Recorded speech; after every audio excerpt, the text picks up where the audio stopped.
Good evening, everybody. This is Terry. I'm Terry Halton, and this is the Ventura County Interfaith Community.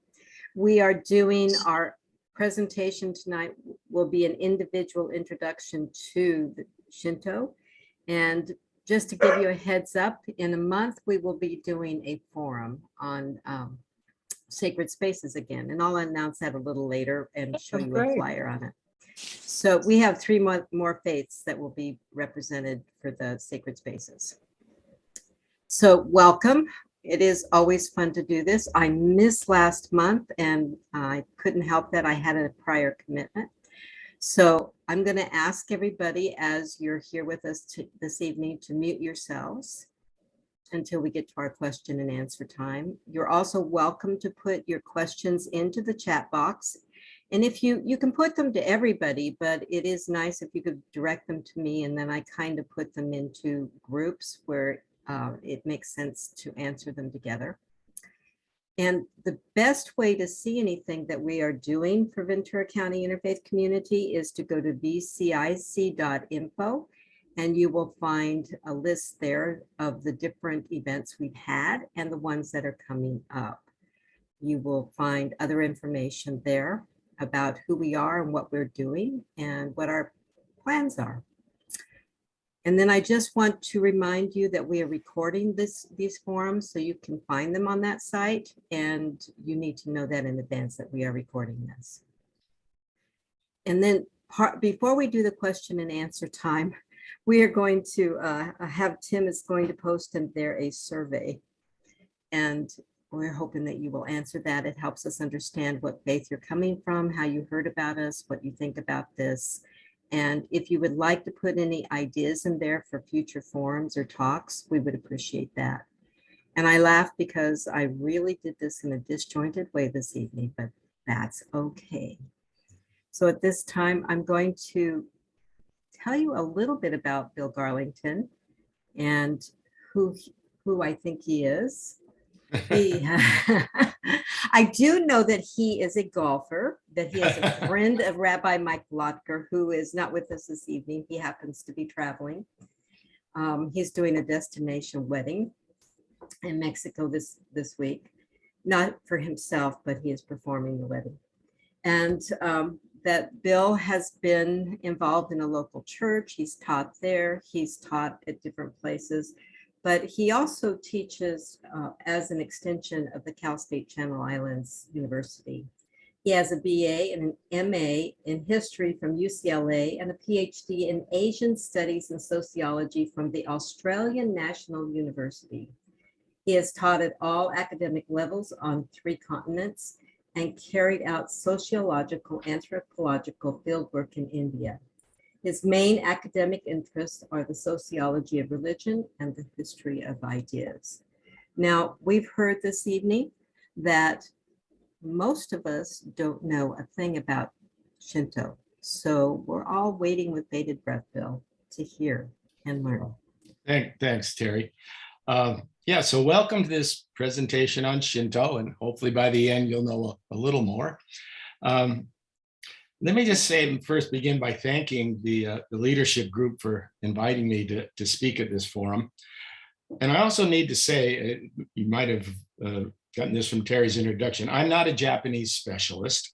My doctorate's in the sociology of religion, emphasis more on South Asia. So I consider myself more of a generalist than an expert in any specific tradition.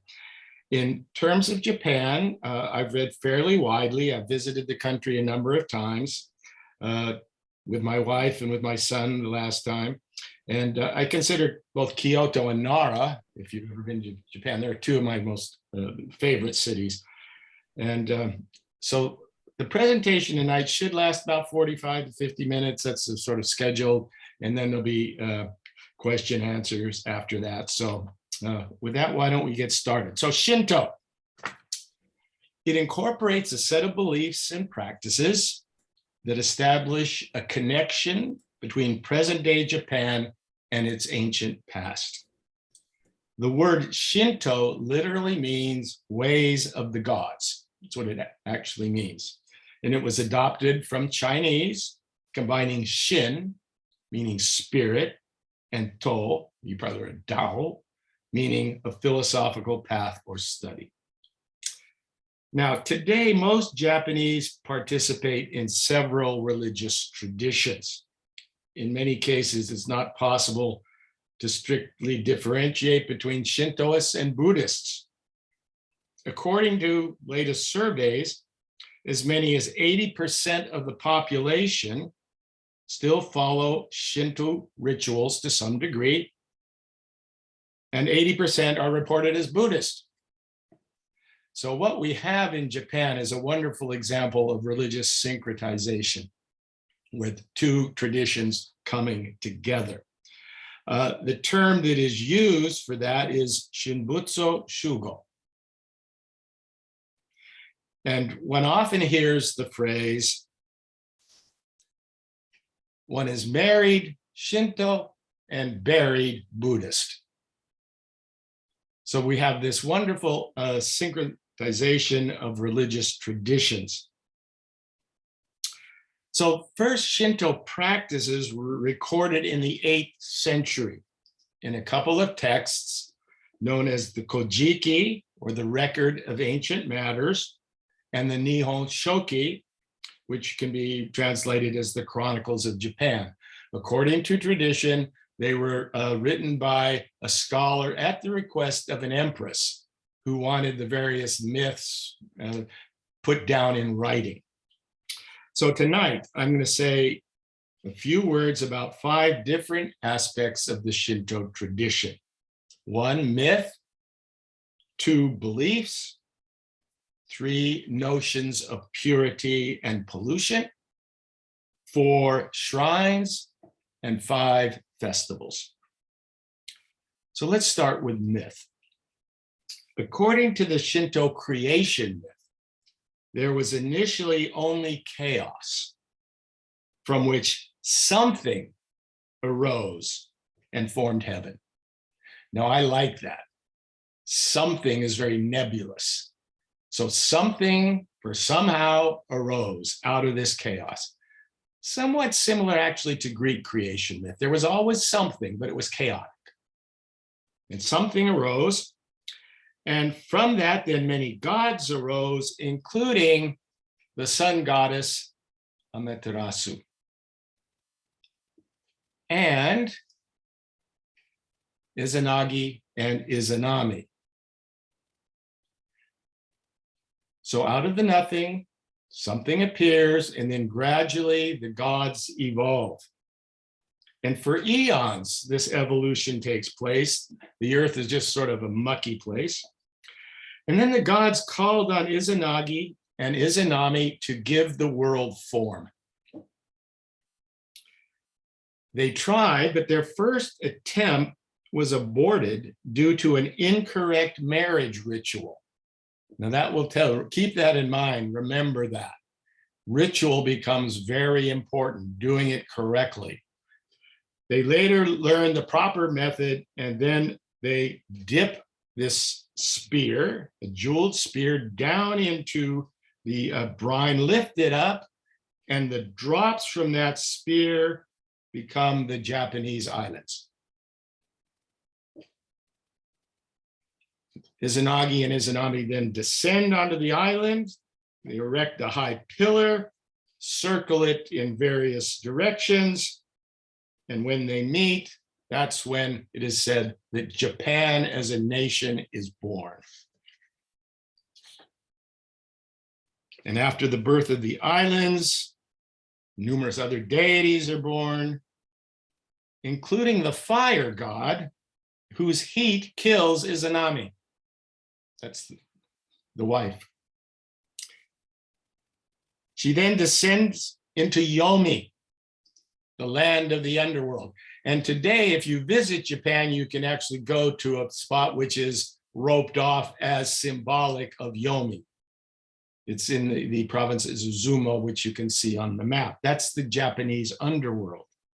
Izanagi goes after her, wants to bring his wife back.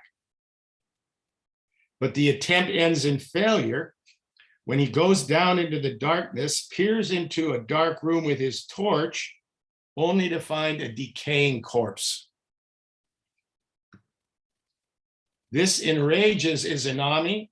She chases him out of Yomi, and at the exit, they agree. An agreement is made. That is, that Izanami will rule the world, Izanagi will rule the world, Izanami the underworld. But notice that death is associated with decay when we start talking about purity and pollution.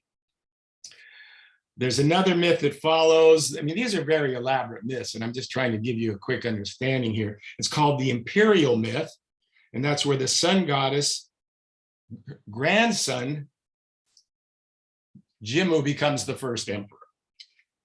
So what's important about these myths? First, the sacred nature of the islands of Japan. They are created by the gods. Second, the significance of proper ritual. Third, the impurity associated with death. And four, the sacred nature of the emperor. So these are four key elements that you find in two of the great Shinto myths. What's really important, as far as I'm concerned, is that they place Japan at the center of creation. Japan is created by the gods, and the emperor becomes the symbol of that. And that will hold right through most of Japanese history. There are periods when the emperor will decline. But as we'll see, when we get to Emperor Hirohito, the emperor as divine becomes, again, very significant. So let's now turn to some Shinto beliefs. They actually evolve around two major concepts. One we've already mentioned, Japan as a nation being the center of a cosmic relationship. And two, the primacy of spirit or spirits, generally referred to as kami, K-A-M-I. Kami is the Japanese word for spirits, and it is considered by many scholars as embodying the essence of Shinto. If you want to understand Shinto, you have to understand kami. Sometimes, especially in Western translations, it'll be translated as God or deity. But such a translation can really cause a misunderstanding of the term. In some instances, such as with Izanagi and Izanami, these are personified deities and they are kami, just like the ancient gods of Greece and Rome. In other cases, kami are the spirits dwelling in the forces and objects of nature. For example, phenomena like wind and lightning, or natural objects, the sun, we've seen the sun goddess, mountains, rivers, trees, rocks, animals, qualities of growth and fertility. In other words, the world is filled with kami, filled with spirits of all different types. And they're not restricted just to nature or to the gods. Ancestral spirits are likewise viewed as kami. Here's the Imperial Kami record from 1831. All the ancestors, the imperial ancestors, are all kami. They're all spirits. But it's not just at the imperial level. Here's a family shrine of kami. Chris and I actually have one just like this, where we have photographs of our relatives who have passed. Rituals are given to these are living spirits in some sense. And they're often mixed in with Buddhist ideas. When we were in Koyasan, which is just above Osaka, Chris and I, a number of years ago, we went to a wonderful ancestor worship where the Buddhist monks were chanting at 6 in the morning for 3 hours. So kami can be the gods, kami can be nature spirits, kami can be ancestral spirits. They can also be heroes, cultural heroes, military heroes. For example, on the left of your screen, you see Tenjin, the kami of scholarship. And what do you see on the right of your screen? The kamikaze. That's the kamikaze, which can be translated as divine wind. Why are they considered kami? Because they protected the nation in times of peril. In fact, the story goes all the way back to the 13th century, when the Mongols were invading Japan with their fleet, and a great typhoon, the divine wind, came up and destroyed the fleet. So when these young men were taking off to crash their planes into US shipping, they felt they were reenacting that event, protecting the island as a divine wind. It's really, I'm not a person for war in any case, and I'm not, but it's really touching and moving to read some of these young guys' poems. Before they took off and they knew they were going to die, they wrote poems, often to their family. And they believed they were doing a divine service. In any case, so kami can be heroes. Now, in terms of good and evil, kami has a neutral connotation. That's because traditionally, kami were said to possess two souls, one gentle, the other assertive. A kami would behave differently according to which soul was in control at any given time. In many ways, this was representative of nature's sudden changes and explains why there were kami for every natural event, regardless of its beneficial or destructive nature. Life-giving rain, spirit of kami. Tsunami, spirit of kami. So there's this sort of neutral approach in terms of good and evil. Gender is not implied in the word kami. It can be used to refer to either male or female. There is a word that has come up in modern Japanese called megami, meaning female kami, but you don't find that in any of the traditional texts. It's always just kami. Many kami are regional, and this accounts for the numerous shrines across Japan that have been built in their honor. Traditional Shinto teaches that kami can either grant blessings or cast curses upon a person. And so it's always wise to have an omamori, which is a sort of charm, a charm which one can carry, which allows you to protect yourself from the more assertive kami and aid you with the more beneficent kami. You'll find these sold at shrines, and people often wear them on special occasions. In order to please the kami, Shinto teaches 4 affirmations. The first, to hold on to tradition and the family. Family is seen as the main mechanism by which tradition is preserved.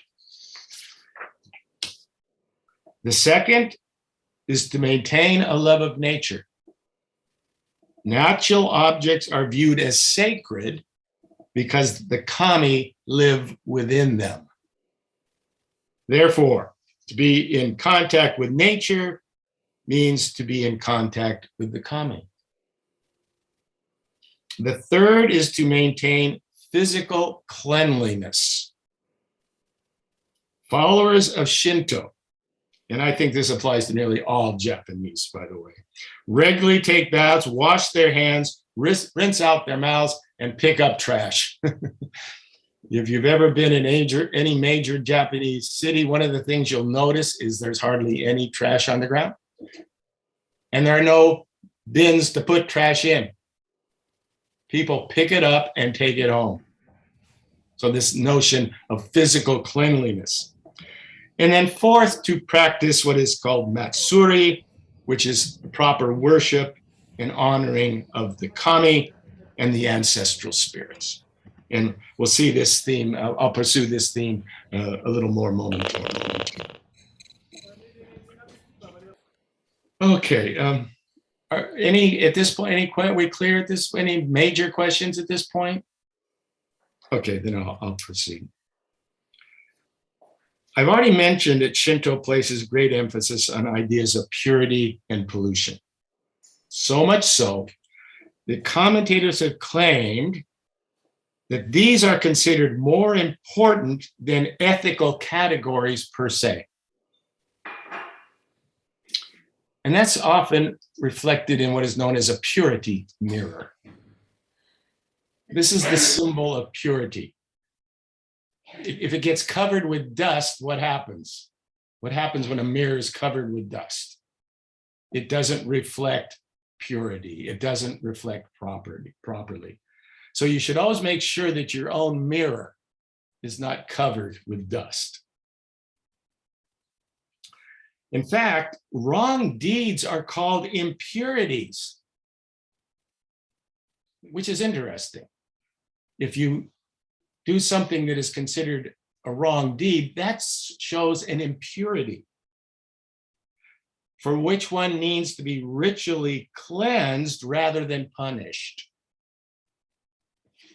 That doesn't mean there aren't laws, et cetera, but this is the underlying idea.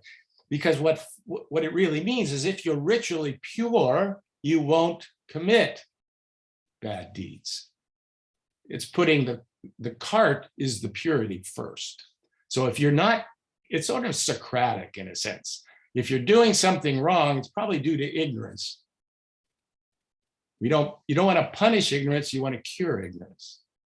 In any case, this notion of purity is primary in Shinto thought. Even accidents can be viewed through this lens. If anyone's injured on the grounds of a shrine, they had to be ritually purified as well as medically taken care of. And as we saw earlier, death itself is considered a type of impurity. So as a result, you have numerous purification rites. If your tradition emphasizes purity, then you're going to have rites or practices that act that out. And these are carried out on a daily, weekly, seasonal, lunar, and annual basis. Two of the most common used purifying agents are water and salt.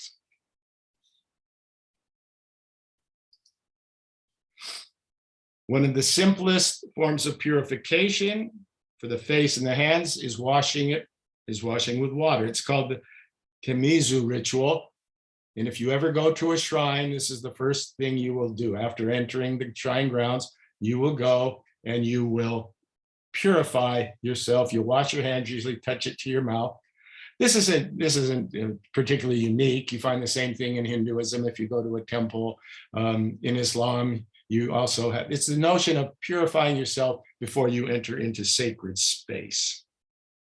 So ensuring that you'll be pure enough to approach the sacred. The practice was said to have originated back in the myth of Izanagi. The moment he left Yomi, the land of the dead, he purified himself from decay and death. Salt is also used. If you're walking around any major city, or small city, even a village sometimes in Japan, often in front of a business, you'll see a plate of salt. And you might wonder what it's out there for. And it's letting people know that the entrance to the business or the restaurant or whatever has been purified with a ritual.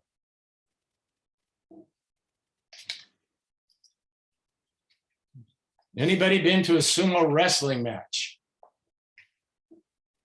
Salt is used as a means of purification before the match starts. You see this salt basket at the feet of this wrestler? And you see the circle, and who's in the middle? A Shinto priest. So the ring has to be purified before you can have a proper match. It's known as the Shubatsu ritual. And then we have what are known as Shiminawa. These are lengths of rice straw or hemp rope that delineate a sacred or pure space. They can vary in diameter from a few inches to something very large, for example, on the right. These are generally found at temple sites, at shrine sites, or any place where you consider especially sacred. You'll find the Shiminawa around it. It's marking off pure space. And they are often seen to, the malign spirits don't like Shiminawa. They keep the malign spirits away. During a special purification ritual, you'll find priests with these purification wands. Here they're purifying, on the right, he's purifying, probably before giving part of the service, the sermon, he's purifying the congregation. Purity, purity, purity. Always very, very important. At construction sites, you'll find priests going to purify the groundbreaking or the new car purification. Yes, it can't be overemphasized. Shinto and purification, the need for things to be pure. So, since the Shinto shrine is a focal point of worship, let's take a closer look at one of these shrines.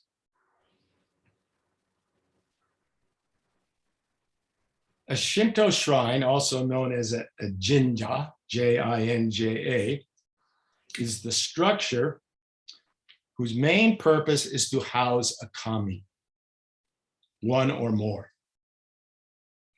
The main building where that is housed is called the Honden. The one on the left is a famous shrine in Kyoto, and the one on the right, I believe, is in Nagoya. This will be the building in which the kami is enshrined, and I'll talk a little bit more about that in detail in a moment. There are other shrines. You can just find small little shrines at this one's right at a street corner. Here you push the button over here to left across the street, and here's a little shrine, probably to some local kami. There are portable shrines known as makoshi, and we'll see that these are often used in the great festivals. So let's just walk through some of the main parts of a Shinto shrine.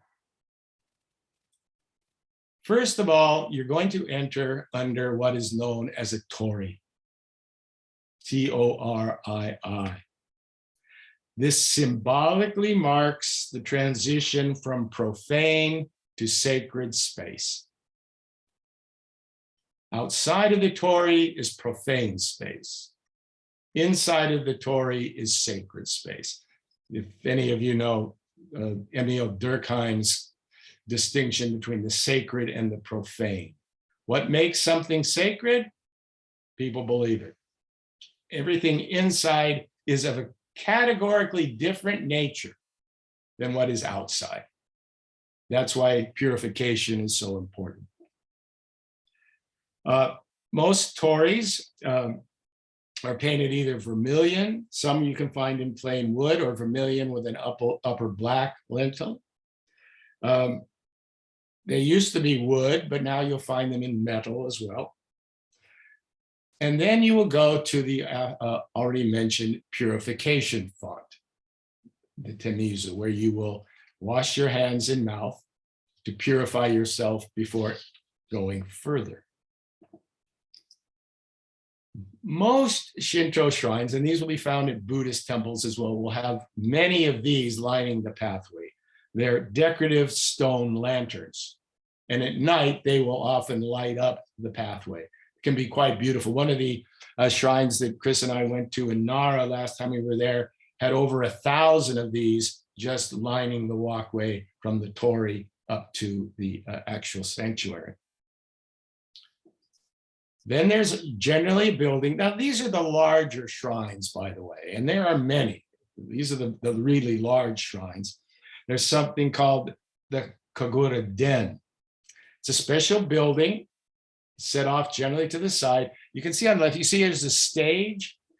These are generally used for musical dance performances or performance of the traditional No play, N-O-H.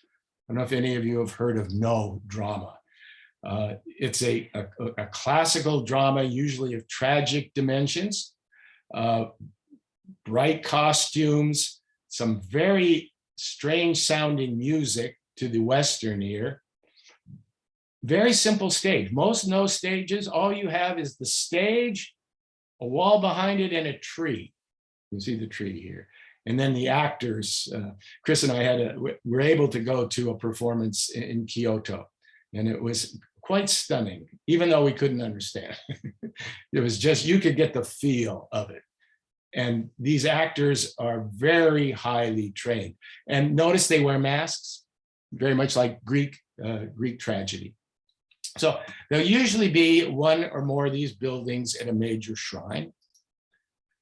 And then you'll have rows of these things called ema. They're prayer plaques for success in work. Students get these all the time before they take their exams. You want to write something on it, put something on it, and then hang it in these areas where you hang the ema so that the kami will be aware that you have a need. It's a type of a prayer plaque, I guess you would call it. Aha, the komenu, the lion dogs, guardians of the shrine. Some shrines you'll find a fox, in fact, but most of them will have these. And these have been borrowed from Buddhism, another example of syncretism. Now, do you notice something about how they're different? The one on the right has his mouth open. The one on the left, and my left anyway, has his mouth closed. What does this symbolize? The mouth open is the first letter of the Sanskrit alphabet, Ao. The closed mouth is the last, Aum, Aum, the sacred Sanskrit syllable. Again, that's not traditionally Shinto, but it was borrowed from Buddhist Hindu culture and incorporated, and you see these here in the lion dogs that came up, can I know. And then there's the honden, and this is, and often you get the feeling that you just were walking a few, 100, many times you're walking up mountainsides to get from the initial torii up to the honden. They can sometimes go half a mile. So when you went to these, it wasn't something that was an easy walk. It was supposed to be somewhat difficult because this is a pilgrimage when you go to one of these shrines. So inside the honden, you will find the kami. Now, we have to make a distinction here. There's a difference between what is called the Shintai and the kami. The Shintai is the body of the kami, not the kami itself. It's the form, if you might, of the kami, but not the actual spirit. And so these are some of the common Shintai that you'll find in Shinto shrines. The sword, especially a mirror, as we've mentioned before. But to make it clear, these are not the kami.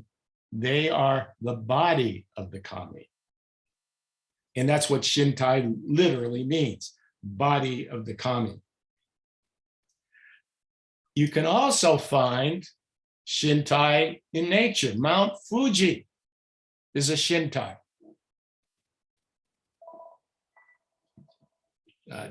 Can you get that, Chris? Sorry, should have turned the phone off.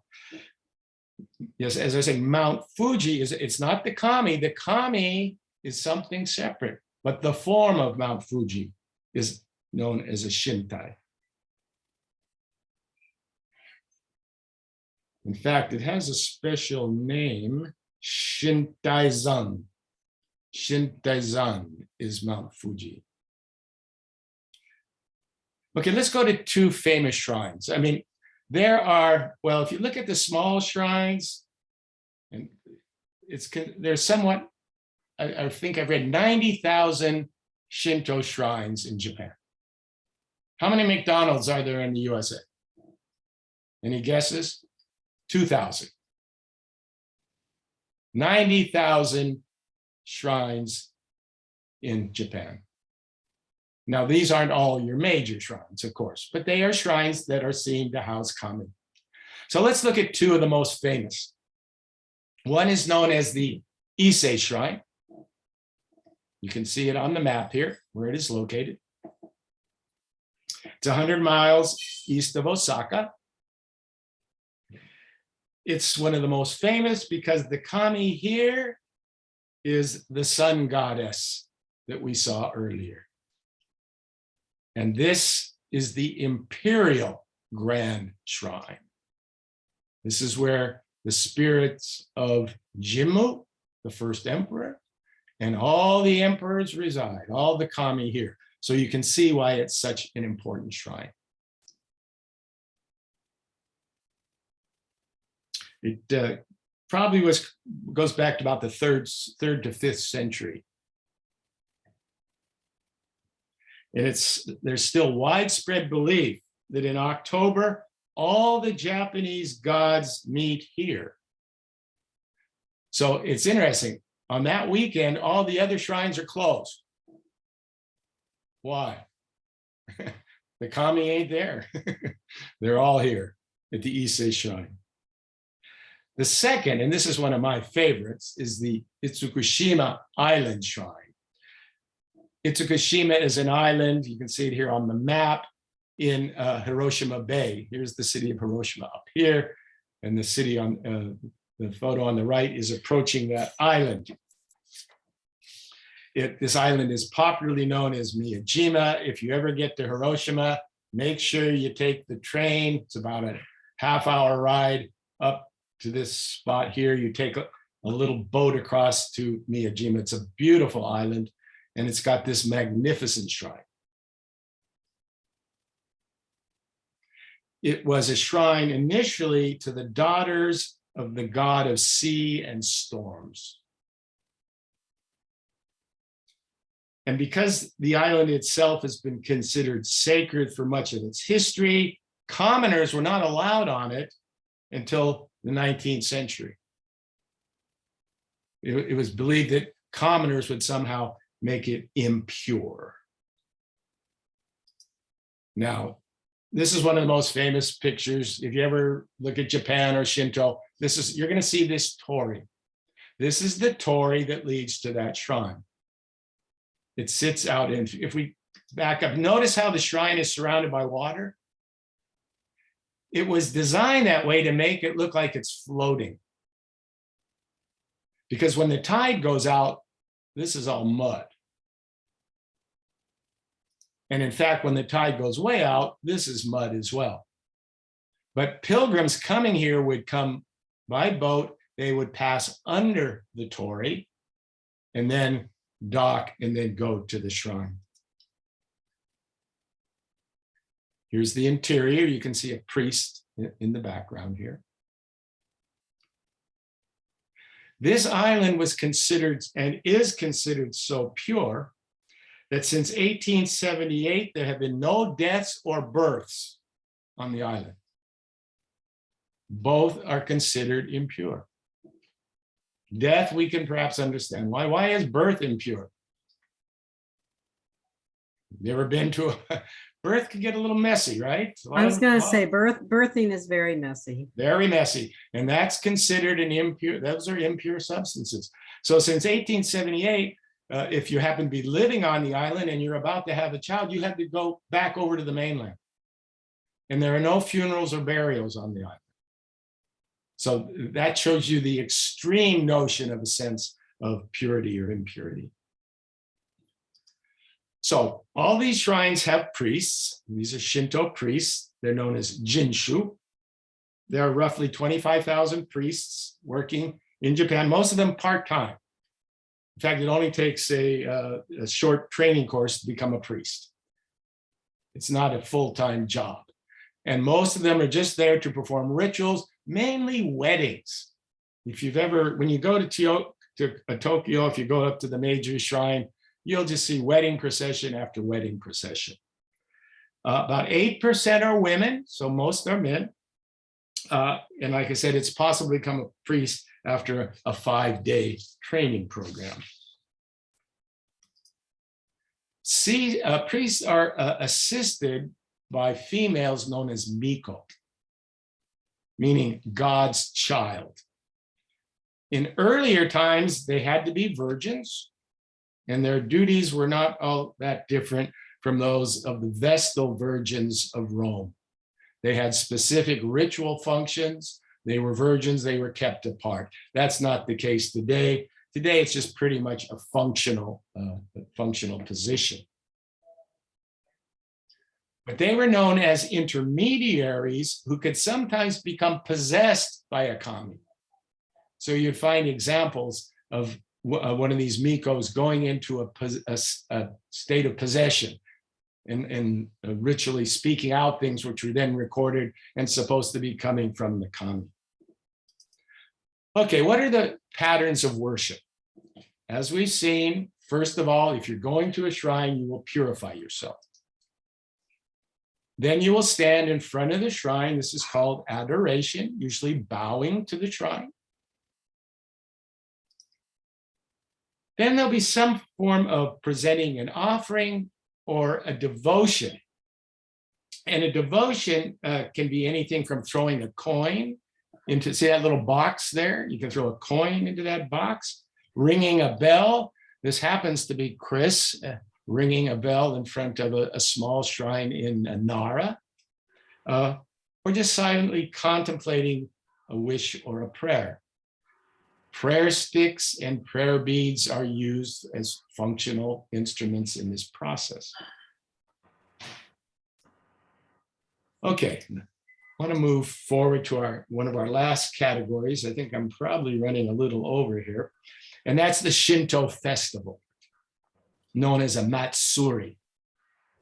Long, long history in Japan. If you ever get to Japan during a festival period, make sure you see one of these. They are amazing. They're usually sponsored by a local shrine. They tend to cluster around spring and autumn, although some are in the summer. And most of them have these great processions, usually going from the shrine to some other location and back to the shrine. And this is because this is how the kami are paraded. You find a similar thing in Hinduism, by the way, where the gods are taken out of the temples periodically, put on carts and paraded. The kami, well, actually the Shintai, which possesses the kami, would be in the procession. And they're put in these portable shrines called mochi, which we saw before. So there are numerous shrines. Two of the most famous. One is in the Gion district of Kyoto.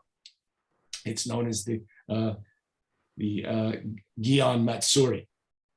It takes place generally in the summer, and it's one of the main festivals in all of Japan. They have magnificent floats. I mean, it's sort of the Rose Parade style type of parading of floats. And notice all these gentlemen up here on the float in their traditional gear. What's interesting about this festival is the night before, these are special homes in a certain part of that district open up their houses to these beautiful folding screens. These are just magnificent works of art.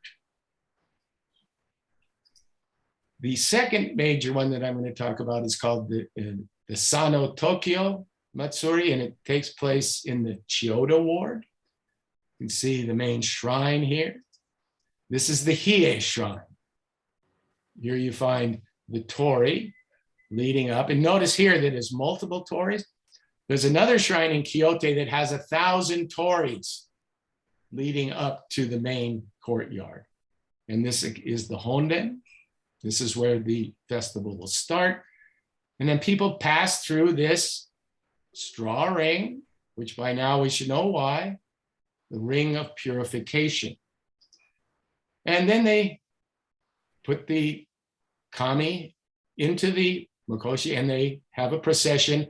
And this procession goes to the imperial palace, where it stops and the priests purify the palace for the year. And in so doing, they are symbolically purifying all of Japan, because the emperor is the ancestor of all Japanese people. Okay, I want to finish with a quick mention of state Shinto, because this is something that took place beginning in the 19th century. For a fair number of decades, the emperor had been more or less cloistered in Kyoto. The shoguns were running the show. If you, I don't have to go into all those details, but if you've seen any of those movies. But then there was something called the Meiji Restoration, and it brought back the Emperor Meiji. And this was his image. And numerous Japanese scholars believed at the time what was needed was a national return of traditional Shinto to purify it of foreign elements, especially Buddhism. So there was a definite move towards what was called state Shinto. And the government attempted to create the ancient imperial Shinto going back to the 8th century, focusing on the divinity of the emperor. The divinity of the emperor. And the practice of emperor worship. Now, it had always been there, but it was sort of a background tradition. This was now going to become very overt. This was to be taught in schools. This was to be part of a national curriculum, if you will, state Shinto. And it culminated in 1926 with the reign of Emperor Hirohito, under whom state Shinto then became a driving force of militarism, because the Japanese military, which had been modernizing under the Meiji Restoration, convinced the emperor that Japan had to expand, that it was its natural right to expand, to protect its borders and make Japan great again. And Emperor Hirohito bought into this. And it was primarily for that reason that Japan entered World War II. It legitimized and justified itself under this state. Is someone not muted? Okay.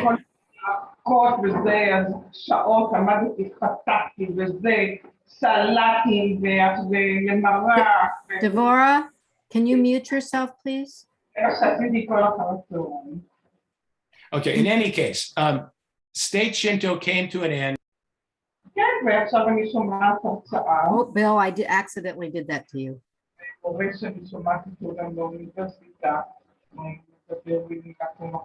Bill, unmute.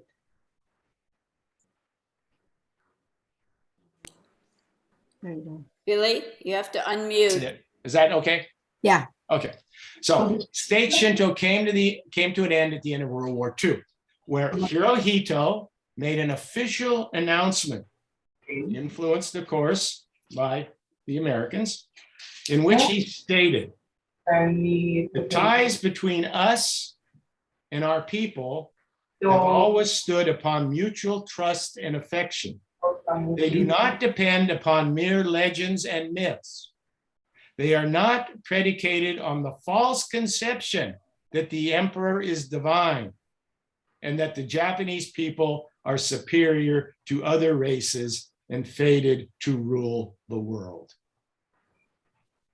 Despite the announcement, there are still those in Japan who believe in the emperor's godlike status. This is a very famous shrine in Tokyo to the war dead. It has a special room for the kamikaze. And at an exhibit held a number of years ago, there was a dismissal of the original interpretation of Hirohito's words by many of what we might call right-wing Japanese Shintoists. This is what one Shinto priest said, and then I'll stop here and we'll open it for questions. Since the war, the view of the emperor has changed in society, but within Shinto, it is the same as before. His ancestors are from the world of gods, so he is divine. The argument was a god cannot pronounce himself not a god. So there are still those we might call the right-wing element in Japan who still believe that the emperor is divine and that state Shinto should be brought back. Okay, that's sort of a quick run through. Took me a little longer than I thought. So we can open up for questions, discussion, comments, agreements, disagreements, whatever. Are you okay? Do you want to leave this up or do you want to take it down? Oh, I'll take it down. Okay. So, it's up to you. It's got some interesting pictures on it. And there are a few questions. let's see, how do I get rid of that? You did. You're good. Can you see me? Yes. Or no? Okay, I can't see you, but I'll get rid of this. You want to help me with this, Chris? Okay, yeah, questions, thoughts, comments. Okay, Bill, you can be seen. So you're Okay. only seeing it yourself. So Okay. I know how that works. Just to give you, that was really interesting and a lot. And so I was actually taking notes while I was looking for questions. I'm going to go back to the beginning of the spirits and the kami. How does you talk about the ancestors, the objects, the nature? How does this differ from paganism? Well, I guess, unfortunately, the word paganism, when we use it, has sort of a negative connotation. Mhm. And all it means is really pagan worship was pre-Christian worship in Europe. And it's very similar, the notion that there are spirits, and the spirits are found in all aspects of existence. I think there might be, in terms of Japanese kami, a little more emphasis on the nature spirits, but not necessarily so. So I would say that, yeah, it's not all that different. That would be my take. That's what I was, when you were saying that, I went, well, this sounds, we used to have a pagan member and that's what it sounds like. I got it. Yeah. Okay. Okay. You good there? I can see you. Okay. Okay, that works. So then if that's true, I don't know if it's me or I just had a question in the Shintai, if is the body of the kami, not Right. the actual spirit. If this is the body,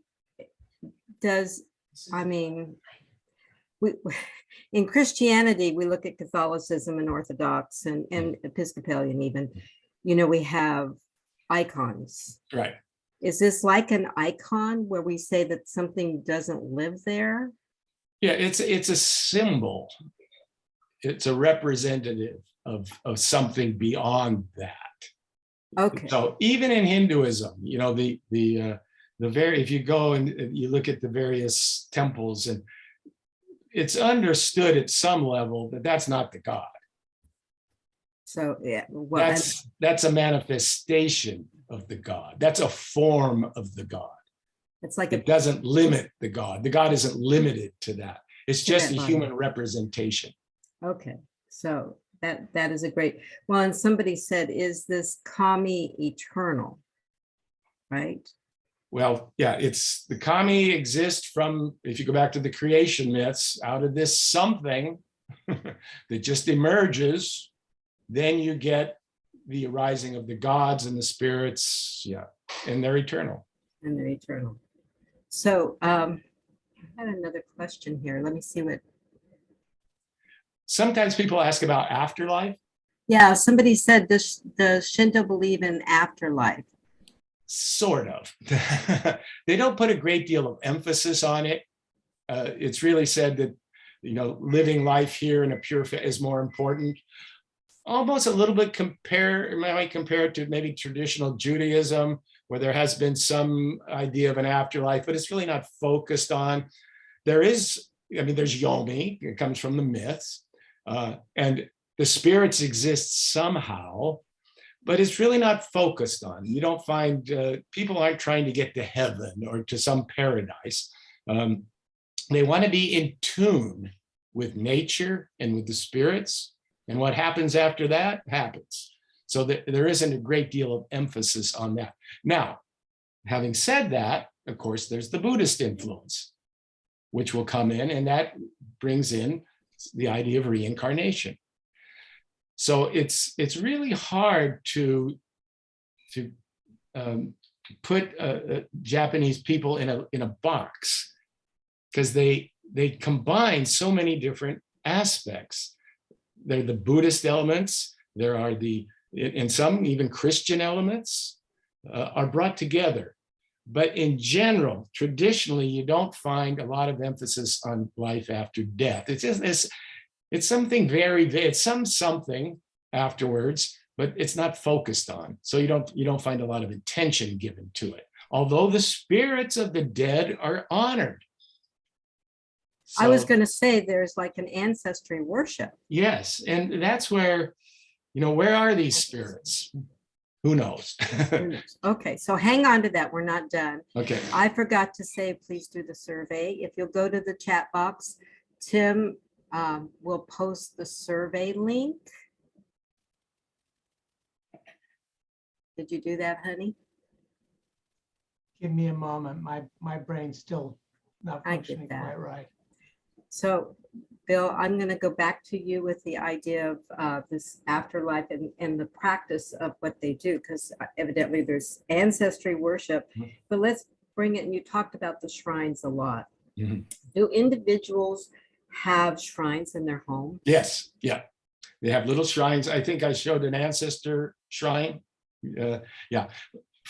From my experience in Japanese home, many will have these little shrines with pictures of the family and the ancestors. And it's similar to Hinduism. In Hindu homes, you'll find a family shrine within the home. And you go to the big shrines generally on special occasions, these major shrines that I showed you.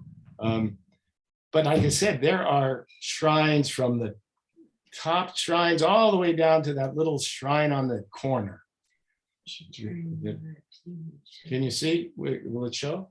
I think so. Can you see? I'm turning it to our family shrine. Oh, you have a family shrine there? Yeah, look, I'm trying to turn. You see it there? Right. Now, is that a Buddhist shrine though? Yeah, that's a Buddhist shrine. Okay. But And- it has the picture. I don't know if you can tell, but they're pictures of all our past family members. And Hindus have shrines Yes, also, that I know. Yeah. right. There are many questions about the shrines and about worship. So hang on a minute. Okay. And I'm going to tell people in the chat, the survey link is there. So you can click on that and do the survey. So somebody is asking, David's asking, all of the shrines you showed seem to be made of wood. Are they always made of wood? Traditionally, yes. And if you look at the history of all these shrines, most of them have burned down more than once. Oh, wow. Oh, yeah. And that's the same of the Buddhist temples. The great Todaji in Nara has burned down 3 times, and it's always rebuilt In wood. Okay. in wood. Interesting. So what differentiates a shrine from a temple? a shrine is well, if you many of the locations have Buddhist temples on them with Shinto shrines. Oh, They're combined. okay. And this again, this reflects this syncretization that has taken place. A temple usually refers to the Buddhist. The shrine will be is what is used the word for the Shinto sacred spot. And the temple is for the Buddhists. Buddhist, yeah. Oh, that's interesting. Okay, so let's go back and say you talked about some. Well, you made me think about the cultures, and other people are thinking about this. Do these rituals flow over to other cultures and or faiths? So you have the synchronicity of the Buddhist and the Shinto.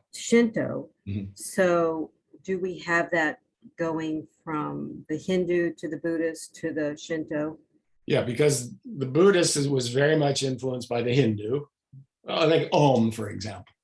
Om comes from Hindu scriptures originally. It's the sacred syllable at the creation of the universe. Right. Om. That is then taken into Buddhist. And then Buddhism, Buddhism went two directions from India. It went south into Sri Lanka, and then it went north up into what is today Afghanistan and Pakistan, and then went east into China, then to Korea, then to Japan.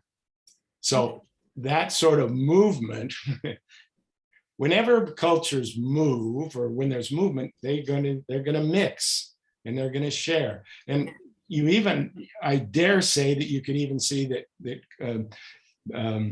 Japanese Christianity has been impacted by certain aspects of Buddhist Shinto culture. You can't help but be.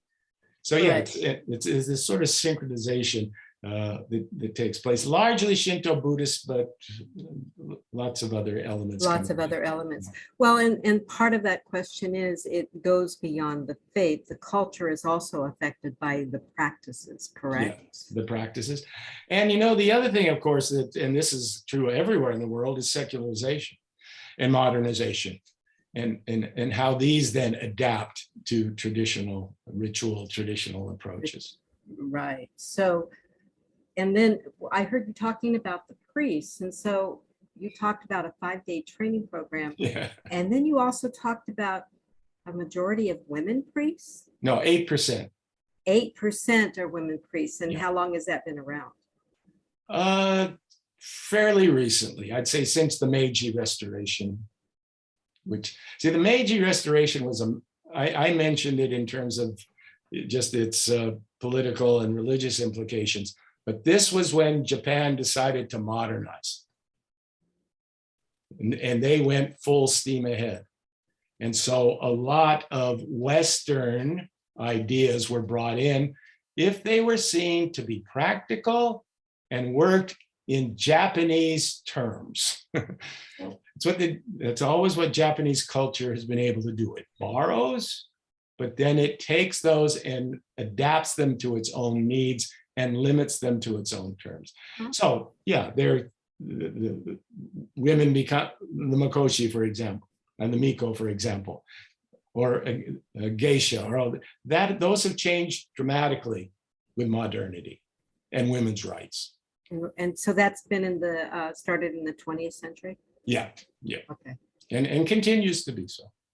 What are there different expectations for the women and the men priests or the genders? Well, tradition is hard to change. you can, there's always a difference between legislating something and actually how it works. So you can legislate the equality if you want in some way, but if people are going to maintain their old traditional views, that takes a lot longer time. So yeah, I would see that there are expectations are different, and it's probably still seen as something a lot of Japanese would say women shouldn't do. Although, that's changing, but tradition's a big ship. It takes a long time to turn it around. It sure does. So in that regard, do children get taught at home about Shintoism? Oh, you don't call it Shintoism, excuse me, Shinto. Shinto, yeah. Yeah. I would say for those who are really identified, their primary identity is Shinto, which is about 20% that would say I'm just Shinto, then you would probably get some of that at home, or in they have days of worship where the priest will give a sermon, and there will be community gatherings and educational functions within the smaller shrines. But that's probably only about 20% maybe. It's hard to tell because these surveys, the way that no one wants to say they're purely Shinto or purely Buddhist, because they aren't. So, well, and you said at the beginning of this, and we have many more questions if you're up to it. Yeah, So, sure. you said at the beginning of this that the Shinto was the marriage part, Mhm. and the exiting this world was the Buddhist. Buddhist part. Mhm. So, what are the differences there? Well, death is very problematic for Shinto because it is seen as impure. Going back to the myth of Yomi. It's something that Shinto priests probably want to stay away from. The Buddhists handle it much better. And so marriage is much more life affirming, if you want to put it that way. That ritual is, I don't know if there are any Buddhist marriages in Japan. There might be. But whenever you see a marriage procession in any major city I've ever been in Japan, it's going to be Shinto. But when you die, that's a different matter. And that is taken care of by Buddhism. So Buddhism is seen, for whatever reasons, to deal with the reality of death better than, so it's not part of the ritual. So we're not going to figure out this answer, but I'd love to know what Shinto did before the Buddhism came along to save them from this reality. Well, I know, I'm sure there must have been rituals, but Yeah. when Buddhism entered, Buddhism was able to just sort of take over that domain. There's something, it's called compartmentalization. Mm-hmm. You find this in many cultures. You will give one aspect, will go to a certain worldview or tradition, whereas another aspect, and you find this in Hinduism, just big time. It's okay to do something in this compartment, but not over here. We tend to think of in universalistic terms. You can do this or you can't do that. So these are compartmentalized. Terms, yeah. Same idea. We get to thinking in a twofold instead of a bigger way. Right. Yeah. So somebody had a question. You're talking about purification. With regard to the focus of purification, is the act of the worshiper performing the purification that is significant, or is it the space that's been purified? So both. Okay. You're going into a purified space. By definition, you're going into a sacred space. You had to be purified so that you will not make that sacred space impure. So the sacred space is pure. Now you do the purification. Then you purify yourself before you go into it. Okay. Do they eat in these temples or shrines? Yeah, there can be food. It's not a common thing that I recall, but yeah, let me put it this way. If you go to one of these shrines, there'll be a large walkway up to the entry, and there you'll find all kinds of booths. So selling food, selling Emma, selling little trinkets, selling also, these. Yeah, Jesus would love them, right? Yeah. There's no one standing guard. Okay. It's sort of, although you probably find some of the older traditionalists shaking their heads. Okay, so because somebody asked, does Shinto have any dietary restrictions? And they wanted to know in regards to eating dead animal considered a impure act because of all the messiness around that, the impurity. I think I don't think Shintos aren't vegetarians. Many Buddhists tend to be, but not all Buddhists are complete vegetarians. You may well know that the Dalai Lama has at one time eaten meat when he was advised by his doctors that he needed to. So it's in early Buddhist stories, the Buddha supposedly died by eating bad pork. So that's one of the myths. So yeah, and in terms of Shinto, they're not vegetarian per se. So it's not an impure act to kill the not that I animal. know of. Now, remember, I don't claim to be You're not, a specialist on all of this, but I have not come across that. You know a heck of a lot more than we do. So, and at least two more questions here. Sure. How did the diaspora worship when they left Japan? Because that's their source, right? It's where creation was. And yeah, and you always know that.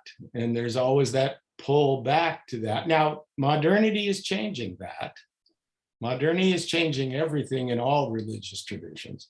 But traditionally, there was always that pull back to the motherland, to the emperor, and what that stood for. So but I should check out and see what type of Shinto communities there are in the United States. I'm sure there are. I'm sure there are, but I just, to be quite honest, I haven't researched that. no, there's only so much time in life. There really is. Yeah. So then if people live, say, in the United States, Canada, England, Yeah. would they make a pilgrimage to Japan if they had? At one time, if they could, but I think that's been removed over time.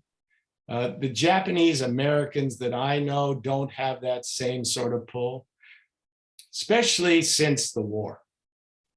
I think the war changed a lot. That changed all of that. It changed a lot, yeah. I don't know how many of you found it interesting, but it's Hirohito's declaration is pretty straightforward. He was saying, I am not divine. And yet, you can spin it. Because what has been done by some traditionalists is to take one word and see its variations within the Japanese language and say, might have been that, but not this. But I think So- the Japanese realized that he was made to say it, and so that's why they can Well- reinterpret it. That was the other thing, that this was something that they say he was forced to say. Yes, Yeah. he was. And I'm sure there is some truth to that. Yeah. So it may have been both. Both, yeah. Yeah. Because the writing was on the wall. If Japan was going to recover, it had to change. So do people in Japan who practice the Shinto faith and evidently Buddhist when they die, do they make pilgrimages there to the different temples, to the different shrines? Those of the Shinto faith in Japan actually make a pilgrimage do they go to purposely go to all as many shrines as possible? Yeah, it's sort of similar to in Hinduism. If you may live in Madhya Pradesh, but one of your goals in life is to go to Varanasi, to go to the Ganga, to go to these major Shaivite temples. And if you can afford to do it, you will do that. And there are some people, in fact, you can go on these tours, walking tours, where you have little cards. And as you go to each shrine, you get it checked off. Wow, like the passport for Yeah, visiting so our I have national been, parks. I have been here. Sounds Yeah. like something that Jane would do also. Yeah, Yeah. they love their temples. So I noticed, now you said that one picture of the torii in the water. Mhm. So that torii is only passed through with a boat, correct? Right. So most of them are on. It's when it's low tide, it's very muddy. I mean, you're not going to be, it's not dry and hard. It's very muddy. So pilgrims would only come in when the tide was high and they could come through. Okay, so that was kind of an interesting thing that was there. That's a beautiful shrine. If you ever get to Japan, go to Miyajima. It's just a wonderful little island. It has that beautiful shrine. It has a wonderful Buddhist temple up on the hill. It has a magnificent pagoda, and it has what was it, Chris, where we stopped for ice cream? Oh yeah, I forgot. What's the Italian? An Italian. Gelato. Gelato. In Japan. Yes, Yeah. of course. This is our small world now. So do these purified spaces keep certain types of kami out? Yeah. And notice the lot, and they're the lions. Oh yeah, They're there to protect the temple. And also the ropes. Yeah, the kami don't like those. The malignant kami do not like those. And that's their function. They keep those out. Yeah, that's a seems to be an Asian theme in faith. Yeah, you find it at Buddhist temples as well. In fact, in Buddhist temples, you can see some pretty ferocious figures standing out in front of these temples, and you're wondering, how does this tie in? These are protecting the temple. The Jain guardians are more beautiful. So What's that? I think the Jain guardians are more yeah. like angels. Yeah. Yeah, they're interesting. Yeah. And then somebody asked, what is the difference between Shinto and Confucianism? What's the difference between Shinto and Confucian? Well, Confucianism is a Chinese quasi-religious philosophy, much more a philosophy of how to live life, focusing on ranking, hierarchy, family, proper ethics. Doesn't deal a lot with metaphysical questions. In China, that was more Taoist, the Taoist realm. So where Shinto might be affected by Confucianism, as you saw in the four precepts, was the family and tradition. Okay. Shinto really focuses on the family and tradition, as does Confucianism. But Confucianism is Chinese. Yes, it is. That's right. It filtered in with the rest into Japanese culture. You have Confucianist scholars in the history of Japan, but the focus in terms of Shinto is really, if there is this relationship, I would say it's on that side of things. That's interesting. But that's a good point. I guess that's another synchronization that has the Confucian thought has been brought in as well. So there's Confucian, there's Taoist, there's Buddhist, and they all sort of mix. Yeah, and we could go into all kinds of different Buddhists, but we're not going to do that. So is there somebody, you talked about the pattern of worship, but is there a form to worship? And I'm thinking of this person because certain faiths, like Muslims, have, they kneel, they stand, they bow. Shinto worship is usually more individualistic, not congregational. You can have congregations, but you don't tend to worship that way. So it's more like Hinduism. A Hindu can go to the temple anytime. You don't have to go on a certain time to be with a congregation. So Shinto worship is much more that way. Okay. But you do have times when the community gets together, but in terms of worship, it's much more individual. It's not, you don't have the Friday worship like you do in Islam, where everyone gathering at the mosque at a certain time and there is no specific. Yeah. And other than what you've covered, there's no real dogma in the daily living. Yeah, it's not really dogmatic. It's more of a flow. Get into the proper flow of life. Wow. Find your kami. Find my kami. That's some of us have altars to nature and God at the same time. Definitely. It's a true thing. Yeah. So Tim is reminding us that we should do the survey. and that's in the chat. If you can connect on that, that would be a good thing. So are there any questions people wanted to unmute and ask that we have not covered?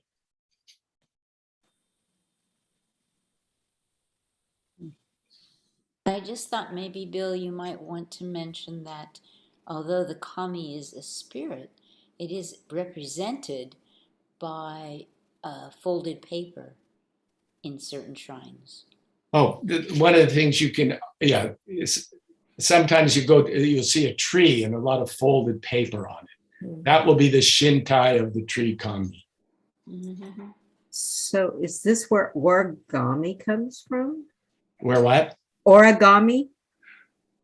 Well, No, I don't know. I'm just stretching it. So do you have any closing words for us? No, I'll just thank you for giving me the opportunity to share some of these thoughts. And if you get a chance, once COVID starts to decline a little more, I would really encourage you to go to Japan. It's maybe some of you have gone. If you hadn't, we always enjoy going there. It's a wonderful spiritual experience outside of certain areas of downtown Tokyo. Yeah, right. This is something someday I want to do. Well, it's well worth the trip. So, okay, well, thank you. Thank you, and always welcome to join us. We really enjoyed it. I really did. Thank you so much. You're welcome. And before we leave and finish, I did want to remind everybody that on Tuesday, April 26th at 7 p.m., same tune via Zoom, that we will be having a Sacred Spaces, and the faiths being represented would be Trinitarian Christianity, Buddhists, and Church of Jesus Christ of Latter-day Saints. And if you don't like this one, that is a glacier, then we have this one. So, and be looking for that information.